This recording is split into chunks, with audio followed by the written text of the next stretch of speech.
I actually RSVP'd yesterday to a wedding. Friends are getting married in Christchurch early next year, and I loves me a wedding. We are in wedding season. Yes, indeed, there is a season.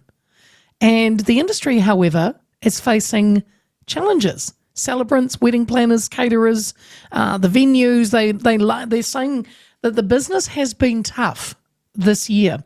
A combination of factors, including high inflation, ongoing interest rate pressures, a difficult economic environment, which means fewer couples are booking at the same scale that they did going back a couple of years ago or even further. And while a small percentage are still wanting that grand wedding, many are opting for a slimmed down version with either less guests or not such an extravagant place to be tying the knot.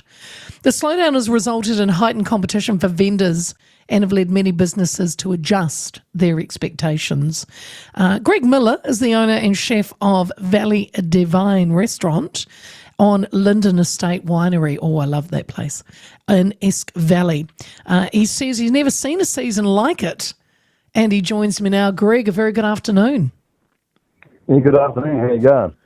Well, I'm going well, and though, how are you going? Because we are kind of in that wedding season, aren't we? And how many have you done in the last couple of months? I haven't done any in the last couple of months at all. My wedding season won't start till January, probably. I think my first one. That's not usual, is it, Greg?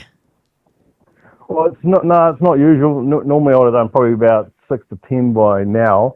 But the biggest thing we're probably facing is the downturn in the economy, interest rates. But our biggest thing that we've got out here in the East Valley, of course, we were closed for 9 months after the cyclone, so yes. We lost any sort of go forward we had, and now it's like starting again from when I opened the restaurant 12 years ago. Oh gosh. So that was my next question, Greg. I know Cyclone Gabrielle was, Esk Valley really took a hammering. So how long was the restaurant shut? Sorry, 9 months. Yeah, about 8 or 9 months we were closed. Oh, yeah. And it's open now, but like you said, the momentum of getting. Do you feel that maybe people have forgotten that you're there? Yeah, there's a lot of that. It's even in the general trade as well. It's definitely down. Less people. Of course, you lose 170 homes out in this area. You lose all your regulars and your clientele, and then of course the biggest thing people go, what happens if it happens again? If for our wedding, if you get flooded again, we're still going to have a wedding, or we're going to get put off and somewhere else. So we've also got that against us as well at the moment. So the one that you've got coming up next year, have you noticed like what they want compared to say 3 years ago or so? Have the weddings changed? What the bride and groom want? Yeah, it's more. They're going for a more relaxed style wedding. So more canapes, more fork and fork style food, less guests definitely. They're just trying to cut costs where they can, and definitely the biggest thing would be the numbers. Like the days of when I was going to a wedding 20, 30 years ago, 200, 300 people turning up to a wedding, that's all gone. They're the big old days, and even back then, like people used to just even the alcohol consumption at weddings now is not what they used to be as well.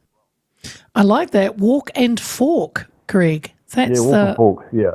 So you're just putting out like there's not even a sit down. It's like a canopy thing. Yes.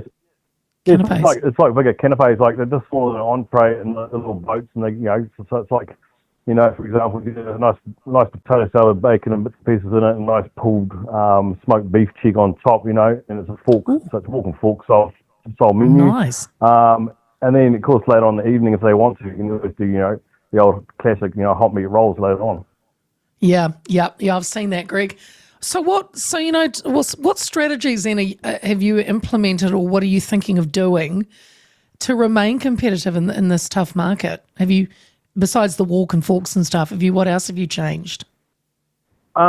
Basically, like budgets, just working with the bride and groom, and I've always had that in the past. Like I've never been a venue that tried to say this is what you have to do. I've always been like, there's never been a minimum spend at my establishment. I've always said that, how many people guess you've got, okay, let's work together, let's make sure it's in your budget. I think that was a key for me being real popular at the time and, winning awards and bits and pieces as I worked with the bride and groom, I sit down with the bride and groom and basically say, hey, look, what do you want to eat on the day? So they said, what do you mean? Didn't you have, any menu choice? I said, no, I prefer to, tailor your wedding to your day. Because it's Nice. in the end of the day, they've employed me to do a job. That's to do what they want all the day.